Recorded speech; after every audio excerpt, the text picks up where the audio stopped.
মানুষ ও জিনকে আল্লাহ রাব্বুল আলামিন তার ইবাদতের জন্য সৃষ্টি করেছেন, কিন্তু এই জিনের মধ্যে যে সকল দুষ্ট জিন, যে সকল জিনেরা মানুষের ক্ষতি করতে চায়, অনেক সময় এগুলো মানুষের উপর আসর করে, মানুষের উপর ভর করে, মানুষকে নানা ভাবে তারা ক্ষতিগ্রস্ত করার চেষ্টা করে।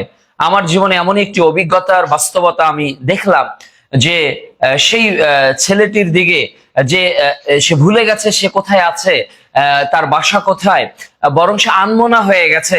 কিন্তু যখন তার উপর রুকিয়া করা হচ্ছিল, যখন আউযু বিল্লাহি কালিমাতিল্লাহিত তাম্মাতি মিন শাররি মা খালাক, বিসমিল্লাহিল্লাযী লা ইয়াদুররু মা ইসমিহি, এই সকল দোয়া, এরপর সূরা বাকারা, আয়াতুল কুরসি, বিভিন্ন রুকিয়ার দোয়াগুলো তার গায়ে পড়ে যখন ফু দেওয়া হচ্ছিল এবং এগুলো যখন লাউডলি তার কাছে বলা হচ্ছিল, সে কান চেপে ধরতেছিল।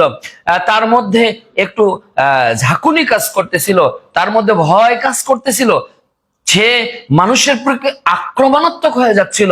মূলত এগুলোর পিছনে মৌলিক অনেকগুলো কারণ রয়েছে। প্রথমত কারণ হলো নিজের ইমানি দুর্বলতা, নিজের আমল ইমানে কমতি থাকা, হারামের সঙ্গে যুক্ত থাকা, এরপর নাপাকি অবস্থায় থাকা।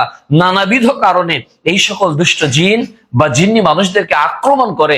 এজন্য আমাদের পরিবারের প্রতিটি সদস্যদেরকে নিয়মিত সকাল ও সন্ধ্যার যে তাসবিহগুলো রাসূল সাল্লাল্লাহু আলাইহি ওয়াসাল্লাম আমাদেরকে শিখিয়ে দিয়েছেন, এই আমল পিতাকে করা, এই আমল মাকে করা, এই আমল সন্তান সন্ততিদের করা উচিত।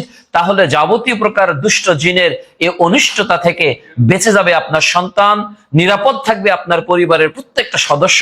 কাজে আসুন আমরা এই সকল দুষ্ট জিন ও জিন্নির এই সকল প্রোপাগান্ডা থেকে, এই সকল বিভিন্ন ধরনের ভর থেকে নিজেকে বাঁচার জন্য নিয়মিত রুকিয়া এবং রাসূল সাল্লাল্লাহু আলাইহি ওয়াসাল্লামের পদ্ধতিতে সকাল সন্ধ্যার দোয়া পাঠ করে আল্লাহ তৌফিক দান করুন।